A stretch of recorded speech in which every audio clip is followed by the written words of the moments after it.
Welcome to No Broken Legs.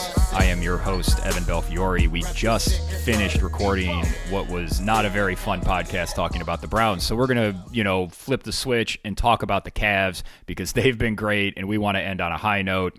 Jimmy Champ is back with me on this lovely Saturday morning. Jimmy, how much fun was it watching the Cavs just thump the Golden State Warriors? Oh, it's just great retribution for some horrific atrocities of the NBA past. And for anybody that doesn't think changing coaches in the NBA matters, see this year's Cleveland Cavs. Absolutely. Kenny Atkinson just has them playing such good ball. He was a guy I really advocated for them to get based on what he had been able to do with that team in Brooklyn that was just not good. And the reports that I've heard are that he's really getting into the nitty-gritty details and that this Cavs team, the big four, are nerds. Like, they really want to get into the nitty-gritty details. He's matching them on their level and challenging them to be better and be more sophisticated in how they play offense, which is something Bickerstaff just wasn't even interested in doing. And boy, oh boy, the results show that they're responding to it so well. Yeah, I think he's doing a great job of letting the flow of the offense be as it is instead of trying to control it so much like Bickerstaff felt like he wanted to. Evan Mobley's already had more coast-to-coast plays this year than he did all of last year. The play last night where he had the tip block and then just immediately took off down the middle of the court because he knew and understood what was going to happen. And 2 plays later, easy 2 points. Like, that is what you're seeing, and it's lovely. It's awesome. The Eastern Conference is really bad right now. And the Cavs are going to be able to feast on it for a while until some of these teams figure some things out and get a little better. Yeah, right now the Cavs 10-0, the Celtics are 8-2, and those are your teams with a winning record in the Eastern Conference. The Knicks are 4-4, and they're in third place, and those are the 3 teams that have a positive point differential. Everybody else in the East is minus, and that really, it's the Bucks and the Sixers, man. Now, we knew the Sixers would probably struggle with George and Embiid out, but the Milwaukee Bucks, man, they have just fallen off a cliff. Giannis is still putting up 30 and 13, so you'll keep hearing rumblings about him getting traded, but this Cavs team is just rolling. I've always been skeptical of the 2 undersized guards. I worry about their perimeter defense moving forward, but if they're going to be able to score like this, if their offensive efficiency is going to be so high and they're going to be able to keep the ball moving like they are, maybe it doesn't matter. I don't know. Maybe it doesn't matter. I mean, at some point, months from now in the playoffs, it's probably going to matter and you're going to have to do something. But then again, maybe it might not. Maybe you can just keep doing it because, we've seen, last year when we conversed about it, it was, what's the right thing at the 3? Is Okoro playing too many minutes? You still don't believe, and you didn't believe then. Wade can't be a starter. No, you're not making an NBA Finals with Dean Wade as your starting 3. I just refuse to believe that in the modern NBA. And, as you always touch on, Jared Allen not good in the playoffs, but man, he looks great right now. Yeah, that's the other big worry is what is Allen going to look like come playoffs, because they really need him and Mobley defensively to be the backstop for Mitchell and Garland, that weakness that you have at the perimeter. Because once we get to the playoffs, everybody's going to hunt Garland. Like, that's just what's going to happen. They're going to hunt Garland, they're going to hunt Wade, and you're going to have to figure out a way to stop guys when they're targeting those 2. But when you have Allen and Mobley, they cover so much ground. Evan Mobley's recovery speed on defense is absolutely insane. It really is. You can tell that Mobley's charged because they're using him on the offensive side. They're doing that thing. We talked about it for years when Kevin Love was here, and it's like, can you guys just run, like, when LeBron's on the bench, can you guys just give Kevin Love like a couple of minutes in the second quarter and a couple of minutes in the early fourth quarter when LeBron's resting and just run the offense through him at the elbow? Because He can always make the pass. He can drive to the bucket. And that's what Mobley's doing. He's making great passes. He's reading where everybody is. And that goes back to that attention to detail that you're getting from Atkinson, challenging these guys to have the court vision, to trust each other, to be in the right spot. And right now it's running flawlessly. They look brilliant. 13.3 point differential for the Cavs as they've won 10 games, averaging 124.5 a game. Whoo, boy, is it fun to watch. Yeah, I feel like Atkinson probably had a conversation. I believe he probably had a conversation with the core four together, the four of them, and said, "Can you guys believe that NBA analysts believe this team would be better without the four of you on the floor together?" Yeah, I think they are because that's what we've seen. They're generally better when one of those guys or two of them are off the court. Exactly. And I think Atkinson really, I think he gave them a path to success with the four of them on the floor and said, I think if you do this, we can be very successful. But if it doesn't work, then we've got to make changes. And so far, it's been very successful. They're definitely in a honeymoon period right now because they're running offensive sets that nobody has seen this team run before. So there are going to be some counters to come in the future. We'll see when those come because, like, Boston's going to maybe throw something at the Cavs in a game that they play for a minute or two. And if it starts working, they're probably not going to do it again until the playoffs. Yes. That's how the NBA works now. So it'll be interesting to see more what happens when they play those middle teams that are really fighting for playoff spots or playoff positioning. If they find something and the Cavs start to struggle, how do the Cavs respond to that? Do they have more left in the bag that they can go to? Are there counters to the counter? Because that's where we are in the NBA now. Or are the Cavs just going to be good enough that it doesn't matter? I mean, I think probably not how this is going to go, but it would be great if it does. I mean, if they continue to unlock more from Mobley, it's definitely the potential's there is what I should say. Yeah, I think it's going to be way before playoffs where teams start hunting Darius Garland. If they continue on a run like this and the one seed's in question, maybe Boston does throw something at them. And that would be and I know people are going to think this is weird, but it would be great if Boston throws something at them that they haven't seen in their regular season matchups, because then you get it on tape and now you can look at it and try and figure out how to make that counter. And it's going to be a lot easier to counter something you see in March in the playoffs than something you saw last night. It kind of feels like Boston's trying on offense right now is shooting all these threes. It kind of feels like it's in direct correlation to how good Jared Allen and Evan Mobley are playing. Well, I think we saw it in the playoffs last year with Boston. They put 5 guys out there that can defend and shoot threes. And they just say, all right, you can't cover everybody. Yep. And they were right. Like, teams couldn't cover everybody. So somebody's always open. And if it's always the third and fourth guys that are the unsung heroes. And if White is going to continue to play at the level he's been playing at, they're just so difficult to beat because he gives them that extra shooter. And if you double somebody like Brown or Tatum, God damn it, like White just seems to hit those shots at a really good clip. And I certainly don't trust Okoro to hit shots at that clip. I certainly don't trust Wade to hit shots at that clip. Yeah. Can Niang hit those shots? Can Merrill be out there despite his defensive deficiencies hit those shots? We'll see, but those Boston guys are tried and true. They've won their title. They're looking for more. And the history of the NBA tells us that there should be more repeat champions than we've seen over the last decade. Yeah.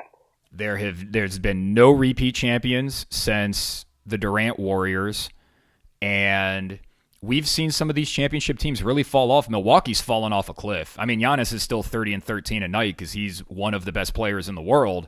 And the same thing with Denver and Jokic. Like, they're good, but they don't look like they're ready to win a title. Nope. So we've got these young teams coming up, and Boston's sort of in between those teams that were good previously with some older guys like Milwaukee, Denver. LeBron's still fucking putting up huge numbers because he's a fucking robot. But it just they're perfectly positioned because is Oklahoma City ready to make that next leap? Because they're playing a lot like the Cavs right now. They look fantastic. Yes. Can Golden State continue to be ready. good? You think they're ready? They're just so good defensively with Chet. I love their roster. I think they're ready. Minnesota, they're looking pretty good. We definitely know Anthony Edwards is a beast, but they're still going to face the questions of what does Rudy look like in the playoffs? How much do teams hunt him? Do they just pull him off the floor? I don't know. The Cavs won't have to worry about Minnesota in the playoffs, though. Is there anybody in the East that you think, besides Boston, that gives you pause? That, like, if they get their shit together, can give the Cavs problems? Because I have a team specifically in mind. For me, it's going to stay being the Knicks, the Bucks, and the Sixers. I think the team that's going to give them the most problems is Orlando. You think when they get healthy, you think they'll be able to push them again? Healthy, they have so many wing guys. Yeah, it's going to be tough for the Cavs to figure out how to guard them. They just went 7 last year. Granted, that was with JB Bickerstaff. The Cavs didn't have their full complement, and this Cavs team looks totally different. But I think that Orlando team is actually a sneaky, really good team that when Paolo comes back, that dude looks like he's ready. That dude looked like he was in the process of making the leap to being a superstar. Oh, I agree. I absolutely agree with. I look at what the Bucks are doing, and all the problems that I talk about with the Cavs perimeter defense are there for the Milwaukee Bucks, but worse. They have to trust Chris Middleton to be healthy. He hasn't done that in several years. And the Sixers, like the next time are we really going to talk about Joel Embiid and Paul George being healthy when it matters? Like, is that what they're going to... Like, they're 1-7 right now. I know. Like, they're digging the type of hole that we saw the Lakers dig themselves 2-3 years ago, where now they're going to have to expend a lot of energy just to get into the play-in. And once you're in the play-in, man, that's one and done. And it's going to be really tough for them because those games come in quick succession. And Embiid, if he's going to be sitting out all these back-to-backs, and Paul George is going to be out for a while, there's real danger that 76ers might not make the playoffs. Okay. I mean, I know they're only 2 games back of Miami for the 10 spot. Who's also that's another team. The Heat are kind of a mess. Yeah. Yeah, like I said, well, that's what I said earlier, I'm glad the Cavs are feasting right now because the teams in the East, they won't all be such a mess, but for me, we just know playoff basketball is so different than regular season basketball. That's true. And what will this Cavs team look like in a slowed down half court battle? That's true. Like that's what it's going to come down to. What are their offensive sets going to look like then? But I feel like I can trust Kenny Atkinson to make it work. But if they would lose a series to any of those teams, obviously, of course, including Boston, and possibly even Orlando, but if you lost the series to any one of those teams, you may just simply go, well, Evan Mobley's not quite there yet, and he got outplayed by a superstar. Oh, I think it would depend if Allen again comes up short. Right. That would be, okay, it's time to trade Allen, get some wing help, and let's put Mobley at the 5, and let's just fucking do it. Yeah. Yeah, and it wouldn't even surprise me if that was a decision made during the season. I mean, if the way they're playing, I know it's tough to do it, but I just still think that you need to move Allen. I think the future of basketball says that you're not going to win consistently with 2 non-shooters on the floor. Yep. And Allen's inability, he can kind of hold his own on the perimeter, but it's just he's not quite good enough, especially with how he's played in the playoffs. I would really like to see them find another wing. It'd be great if they could find like a super athletic guy to play the 4 and put Mobley at the 5, like somebody that could really defend, like their version of a Chris Middleton, but obviously somebody younger. Yeah. Of course, those guys don't grow on trees. It's very difficult to find them. Yeah. Yeah, those are tough guys for teams to be willing to get rid of. Here are the odds for NBA champion. The Cavs are pretty far down on this list. It's more farther down than people may be expecting. The Boston Celtics are plus 260. They're the runaway favorites. Oklahoma City plus 425. So you're not the only one that thinks this Oklahoma City Thunder team is for real. I really think they're for real. The Knicks are plus 1,000. The Mavericks are plus 1,200. The Timberwolves are plus 1,400. So are the Nuggets. The Phoenix Suns are plus 1,700. So are the 76ers still, which seems nonsensical. And then we get to the Cavs. They're plus 2,000 right there with the Lakers and the Warriors. I don't think this Cavs team can win the title. I don't think they can win their conference. But right now, oh, wow. You can't even get good odds on them to win the division. They're already minus 600. Yep. So the boat sailed on that. Do you think it's worth throwing some money on them at those high odds? For the conference right now, the Cavs are plus 800. Yeah, I think so. I have, with the way they're playing right now, absolutely. And I guess it's how much do you want to trust the process? Because I think we were both very much in the please hire Kenny Atkinson to go with this team. Yeah, definitely. Like, because I felt like, and this is also, and I want to be clear, this is not a knock on Bickerstaff at all. Bickerstaff was brought in to do a specific job, and he did that job, and then they wanted him to do something completely different that he is not good at. Sort of reminds me of what happened with the Tampa Bay Buccaneers with Tony Dungy.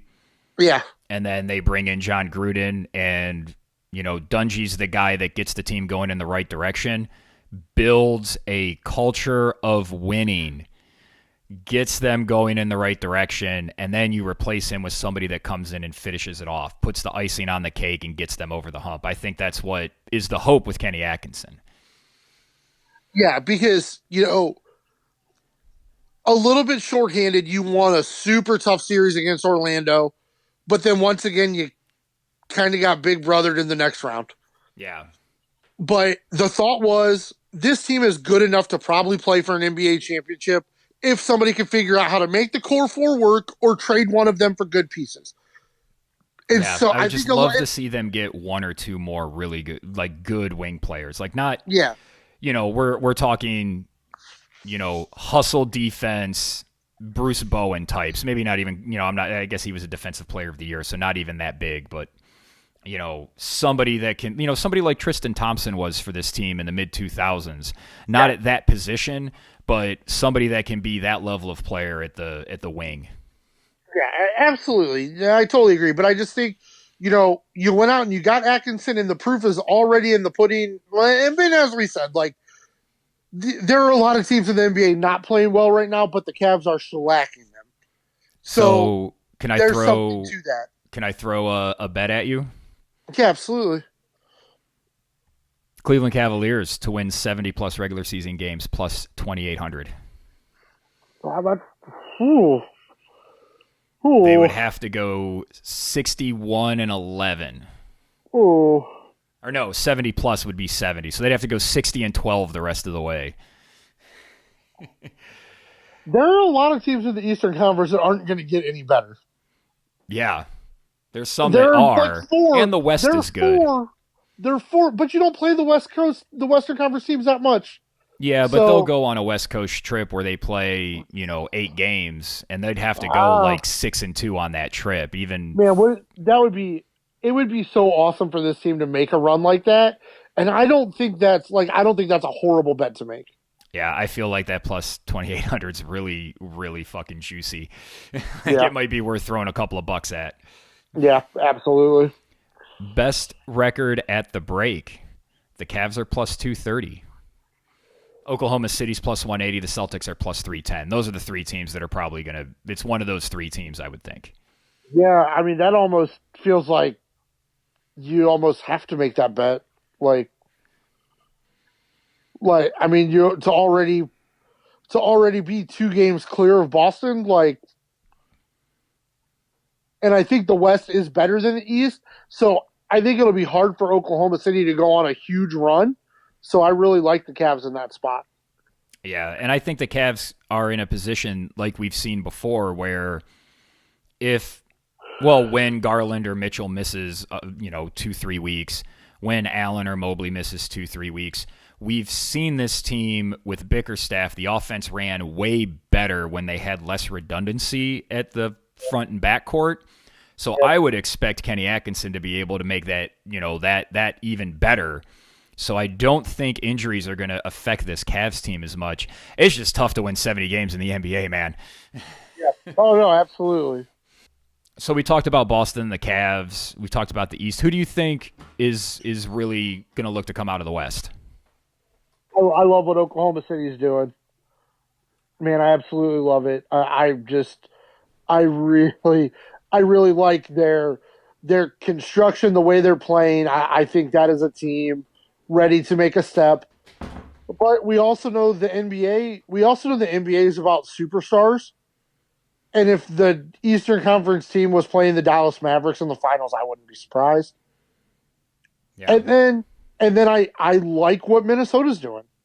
Like I feel like the league, like we kind of talked about like what kind of happened with Deshaun Watson while he was out. It almost feels like in the Western Conference, the league has almost like already changed enough to where the Denver Nuggets style of play can't get them to another finals. Well, they lost KCP, and just like we saw with the Lakers, like that guy knows his role. He guards the other team's best player, and he makes shots. Like that is such a useful thing to have, and god damn it, I would love it if he was on this Cavs team. Oh my gosh, that would be a great spot. But it does, like, because the Nuggets kind of they had a spot there where the Western Conference wasn't full of sharpshooters and fast break teams, and they could grind you a little bit and play defensive teams. Are like, we know what we're going to do. We're going to make Jokic run up and down the court 200 times. Yeah. That's what we're going to do, and that's how we're going to beat you. And it seems to work. I also think that the same thing we talked about with the Cavs with the honeymoon period where you've got some new pieces and everything's sort of coming together right now and other teams haven't had a chance to adjust and look at what they're doing. I think that's what we're seeing with Phoenix and Golden State. Yeah. Because Phoenix they're 8-1, but they're 114 to 111 points per game versus what they're giving up. Yeah. And I know like they've had this team together, but they really haven't played with Booker, Beal, and Durant. No. Like that defensively, that team looks like they're not going to be good enough. And I kind of feel the same way about Golden State. They got Buddy Hield in there, and they look like their old selves. But once teams can get on tape what they're doing and really go, oh, okay, it's like, okay, we got to do this now. So I definitely like what you're looking at with Oklahoma City. They've just got so much. They're so young, and we'll see if they can keep everybody healthy. And they just, with Caruso out there defensively, they are just smothering teams. They're only giving up 100 points per game, man.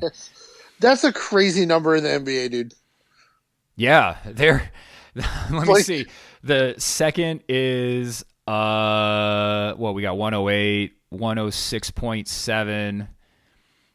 Yeah, 106.7 is the next best defensive points per game, and they're at 100.2. Yeah. As long as Chet can stay healthy and they've got Caruso out there and all those wing guys, and they still have all those picks and young guys that they can deal, maybe they can go find somebody else. Like, oh boy. Oh boy. I think they are. I think they are very good, and I think they're poised to be good for a good while. And good on that organization. I obviously, I'm sure it's taken longer than they wanted it to, but good on them for getting their organization back on the right track after their big three abandoned them. Well, I think they abandoned their big three. They let James Harden just walk. Yeah. It's crazy. They didn't sign him because they were worried about the salary cap implications, and then the cap shot up $50 million, and they would have been able to afford him anyway. Yeah. Well, this was fun. It was fun talking some basketball. What are your final thoughts here? Usually we say the NBA season doesn't start till Christmas. We're still a month and a half away from that. What are your final thoughts here on the NBA this early stage of the season? It just health and team building seems to be where we are. A lot of teams aren't healthy, and you've got a lot of new pieces on teams that are probably going to end up in the playoffs that look pretty bad right now because they're trying to figure it out. But I'm just curious how long the Cavs can go on this run. Like we said, right now the Eastern Conference is really bad, and you may have another 2 weeks where you can just keep beating up on people. And I think they need to do that because I think having home court advantage over Boston would be a huge deal. Yeah, it feels like if they're going to get past Boston, they're going to need home court advantage. Yep. Totally agree with that. And I would just say for Cavs fans, enjoy the ride while this team's still really good. Yeah. They're just rolling right now. They're just thumping teams, and it's great to see. And they're also playing really hard, which isn't something we necessarily saw with the LeBron teams because they knew they were going to make the playoffs. And they knew they were trying to make a big run. And it's just great to see this team playing hard and fighting early. And the things to really look for our more savantish basketball people out there that are listening, see how teams change defending the Cavs. What are they doing? How are the Cavs responding to it? That's the thing to really look at for the next, 3 months before the All-Star break. Does anybody try anything different? Because if they don't try something different against this team, the Cavs may win 70 games. Yeah, I mean, I think the first thing, I would imagine the first two things you're going to see are you're going to see teams already, well, I don't think maybe already, but one of the first things you'll see teams starting to hunt Darius Garland. But I also think you're going to see teams realize that this early in the season, this Cavs team is willing to run up and down the court, and you're going to have to start getting back in transition. Yeah, that's something that the good teams really seem to be good at. Boston did it a lot. That was how they really attacked Dallas in the finals.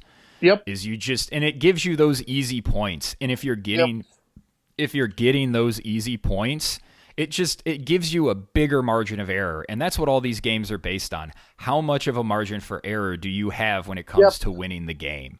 Because the thing that Boston did with the fast break that Cleveland is already doing too is it doesn't just create layups and dunks, it can create wide open 3-pointers. Absolutely. And you hit on it earlier about Mobley. I don't think Bickerstaff was comfortable with Mobley leading those breaks. He wasn't. And it was clearly a mistake. Absolutely.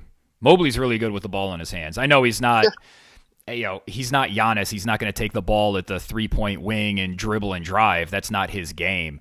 But he can have the ball in his hands and create for his teammates. He's shown the ability to do that. And I think he's only going to get better at it.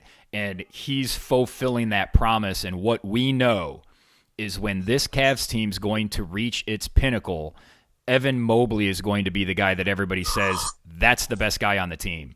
Even if he's not scoring as much as Garland and Mitchell, if he's in the high teens and playing DPOY level defense like we know he can, and like he has been. That's a championship level team. Yeah, it is. As long as they can get something from Allen and whoever's playing the 3. It's just, but because that's where it's at now, because Boston's throwing 5 guys out there and they got no holes. Yep. And they can even go 6-7 deep with no holes. They can all defend, they can all shoot, and they all know their offense. So that's what the Cavs have to get to. And if Okoro's not making shots, the next time he starts making shots in the playoffs will be the first time. Yeah, absolutely it will be. So that's why they brought in Yang. That's why they brought in Strus. That's why they're giving Merrill some time. And it's good because they're getting these big wins. Those other guys can get more time. They can get more comfortable on the court. And they can try to develop those guys so that maybe they have the confidence to make those shots when it really matters. Yep. Well, this was a lot more fun than our previous podcast about the Browns. Was a lot more fun than talking about the Browns right now. So I will put a link in the description below for our Browns podcast if you want to hear what we have to say about the Browns. We didn't get super into it, but we did. We didn't get super into the positions top to bottom like we normally do because, basically everything's the same as what we said in our Browns preview podcast. But we did talk about where they're at now, how they can move forward as an organization, who should stay, who should go. So check that out. Jimmy, thanks for joining me for both of these podcasts. It was really fun talking basketball. No place I'd rather be, brother. And I want to thank all of you for listening. We do these pods regularly. We are going to try to get our good friend Brandon Fenty in. Good luck to him. He's shooting his first wedding today as a photographer. So best to him. We would love to get him on to talk some basketball. Maybe once we get into the new year and closer to the All-Star break, we can get him on. So keep an eye out for that moving forward. For Jimmy Champ, I am Evan Belfiore. Thank you for listening to No Broken Legs.